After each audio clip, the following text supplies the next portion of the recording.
How's it going, everyone? Welcome to a special Father's Day episode of David Learned It Live. And for the dreamers, for the awake and everything that's between them, for the awake and everything they believe in, and when believing ain't enough, I'll be up. Thank you again for taking the time out of your day to tap into what I have going on. I wanted to, one, give a shout out to everyone, really. All of the fathers, dads out there doing the best that they can to support their kids. I want to shout out all of the dads that may have lost a child. I want to shout out all of the people that may have lost a dad recently and are grieving at this time.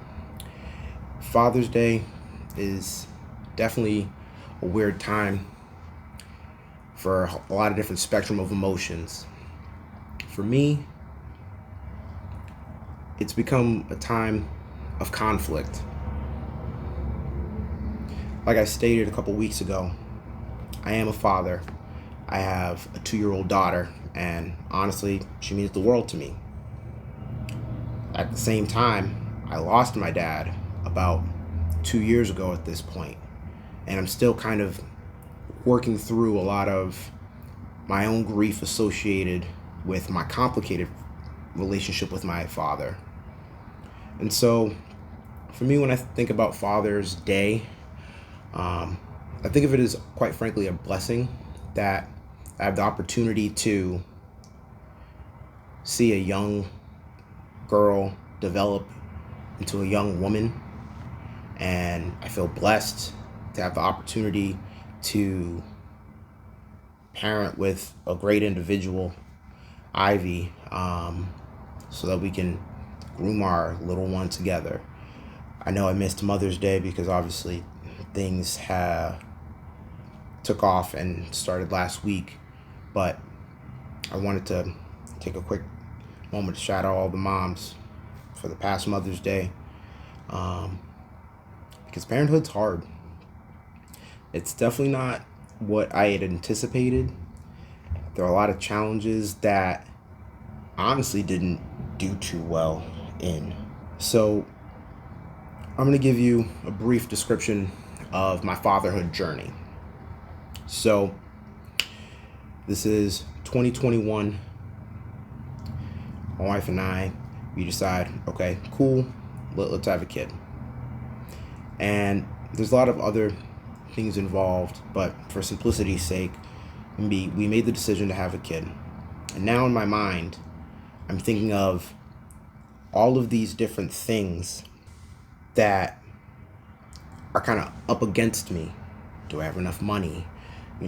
Are we in a decent enough place? Things of that sort. So there's a lot of anxiety. And honestly, that anxiety made it very, very difficult in our conception process, honestly. And I didn't really realize that for myself.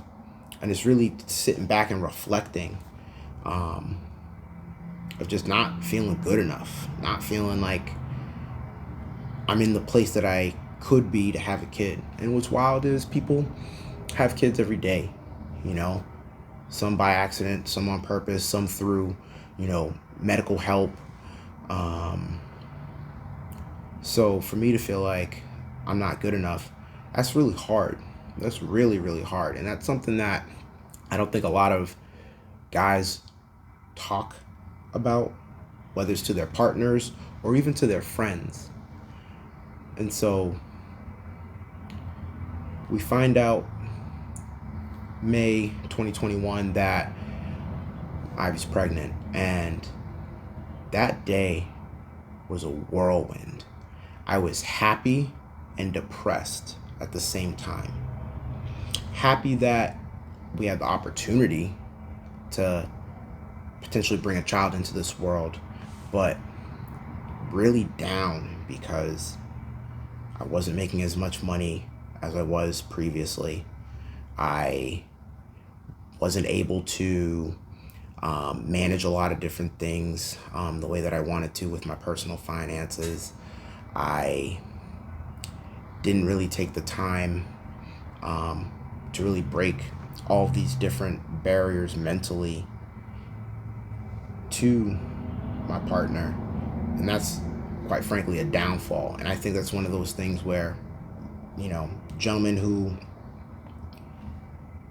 are about to have kids, thinking of kids, you got to be as open as you can with that stuff. But in any event, that led to like a whirlwind of other different decisions. So there's an opportunity to get a promotion at work. It was going to be a year training process, which kind of coincided with the birth of our first child. But in my mind, when I looked at my Excel spreadsheet, looking at my expenses, and my expenses creeping, I needed to make more money to offset. So I went forward. I took the new position. Was really excited because it was a new challenge, but also very, very scared. During that period of the pregnancy, I was doing a lot of double duty at work. And that's honestly one of the regrets I have looking back at the situation. I let a lot of fear take place and be a major part of my decision making process. Fear of not being enough, fear of not having enough, fear of trying to figure out how to clear up certain things. We were living in an apartment at the time, and that apartment was a death trap. It had a spiral staircase. There was no way in God's name that we could raise a child there. So again, I wasn't necessarily in a position to purchase a house. I didn't have all of my things in order the way that I was hoping to have them in order. But I did what I needed to do. I hustled, cleared off as much debt as I could. We saved up as much as we could, and we ended up getting a house. So now I have this new job. We have this new house. Baby's on the way. And I'm doing the best that I can to be available and present. At least that's what I thought. And this is me and my own reflections on my fatherhood process. And, fast forward, work is still getting hectic. What was going to be a year training turned into a truncated 6 months. Baby girl was born, and that day changed my life. That was one of the coolest experiences I've ever witnessed. The synergy between baby girl and mommy was beautiful, honestly.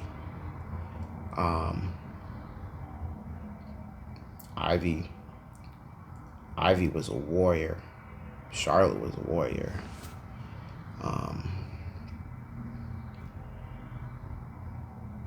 I was happy that I could be present because it was during COVID. And with all the different protocols, this and that, it was unclear if I would be able to be there. And I'm very grateful that I was. Now, baby girl is born. And we're going through the whole new process of, okay, I've been around young infants before. And one thing, and I don't have a stat for it, I'm not really a big numbers stats guy, unless it's like sports related. But a lot of the time, the first time a man holds a newborn is their child for the first time. They may not have been exposed prior. For me, I had been exposed prior. Younger cousins, friends, kids, things of that sort. So I love being around kids. That was the easy part. That's the fun part. But anyway,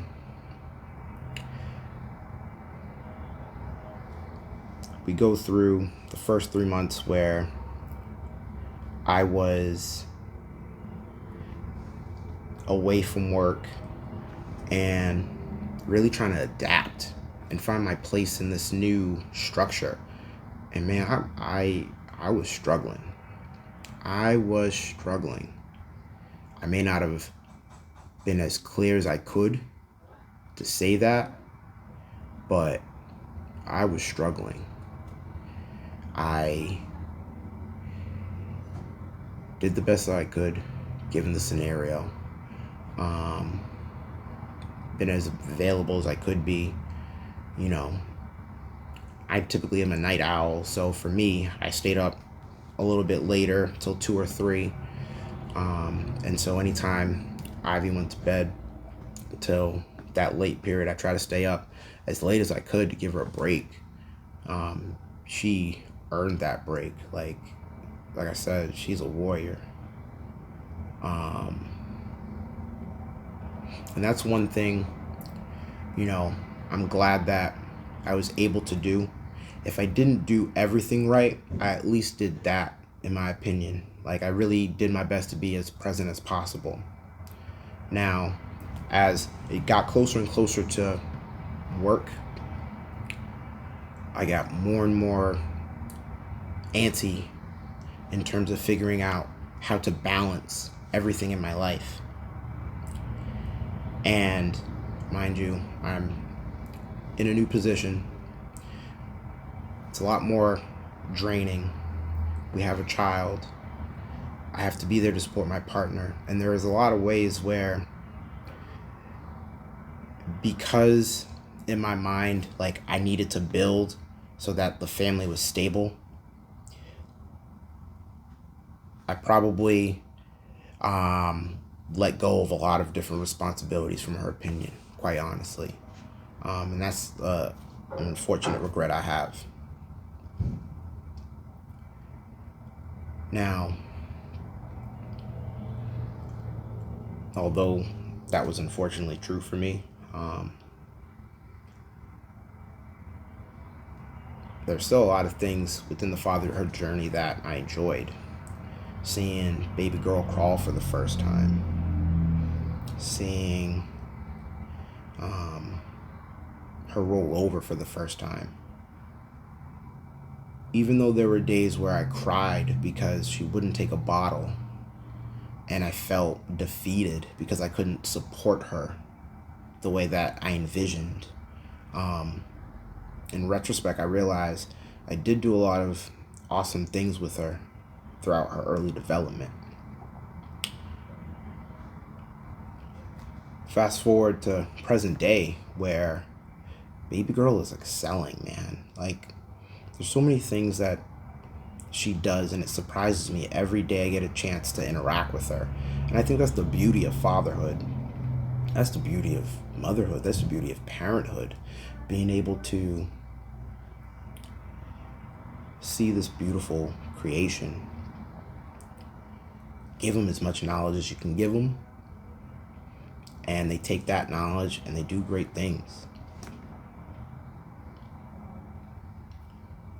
I'm really, really, really, really, really appreciative of my baby girl.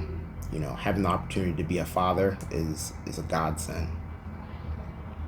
Now, it doesn't come without its drawbacks, because as I mentioned earlier, I had a very complicated relationship with my father. And I think a lot of my anxiety came from my lack of a strong relationship with my dad, and I was overcompensating. So, growing up, my dad was an interesting guy. Quiet. Come home from work, he'd, put groceries on the table. He did what he could to provide, but he was generally an angry person at times. He had a lot of stress that I won't ever know. But be that as it may, when my parents split when I was 8, things got even rockier. Reason for it, when he was in the home, if I hummed, it would set him off and I would get beat. If I went to the corner store without notifying him, you'd be punished for years, it felt like. And after the split, I was just angry because of the fact that he hurt my mom and he had already hurt me. So he just always looked like the bad guy. Again, I didn't really know about his own struggles. And I wish I could have. I wish I could have had that conversation with him. But yeah, as I grow up into my adolescent years, it was, he was there. He was there for football games, soccer games, things of that sort. He was always around. He was always present. And I'm grateful for that, quite frankly. But it wasn't until I started college where I started to see him more as a human. I started to see there are a lot of chinks in his armor. The way that he was acting was really a byproduct of him trying to hide his own insecurities. So going to college into present day, or 2 years ago really, our relationship was on an uptick.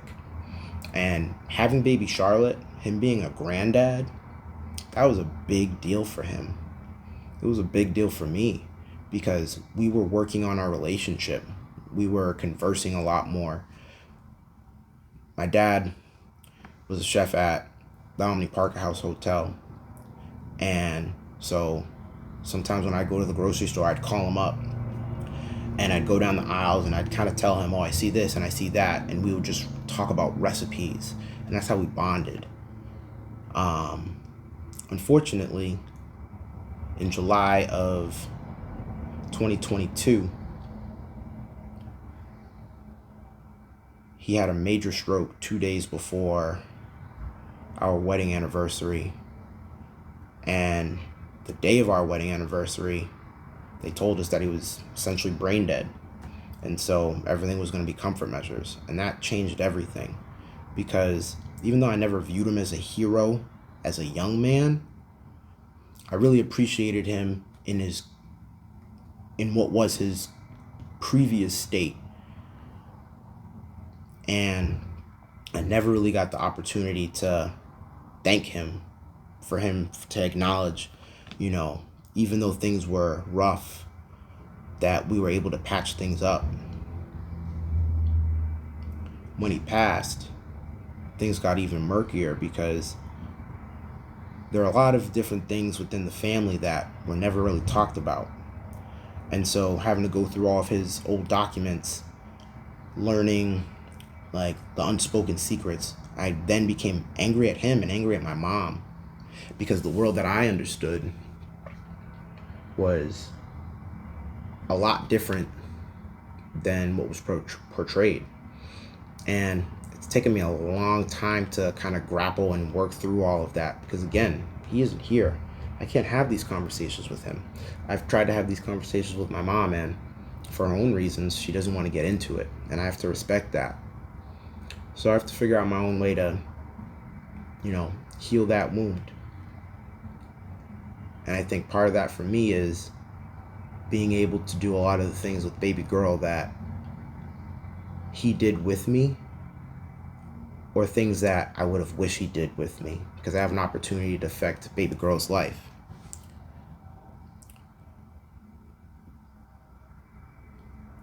In terms of the David debrief, for all you gentlemen out there, really, really, really do your best to put your best foot forward and pour into yourself so that you can better support the moms out there and better support our kids. because at the end of the day, the ability for our young people to thrive is to have some sort of stable structure, whatever that looks like. And I think having a good, strong paternal figure is part of that stable structure. So again, do your best to maintain as much peace within yourself, as much transparency with those around you, and if you're struggling, do your best to get some help. There are a lot of different support groups out there for dads that that are available, that we don't necessarily talk about, we don't necessarily tap into until it's too late. And I think it's important that, again, for our little babies, man, that we do the right thing to be a part of their lives. So I know it sounds a bit somber. It's not that it's sad. It's just, again, like I said, for me personally, I understand the weightiness of it. It's weighty for me. But in any event, thank you all for tapping in. If you can, please like the video, share the video, subscribe. It goes a long way in sort of, building this community where we talk about a lot of these different things. And I feel it's necessary to have these conversations and be as open as we can to learn from one another. In a men's group that I'm in, a gentleman just recently became a father, and I was really glad I was able to impart some wisdom on him that he really felt he needed. And some other guys brought up some great points as well. So we got to lean into each other, Hey, thank you all. Peace and love. Sometimes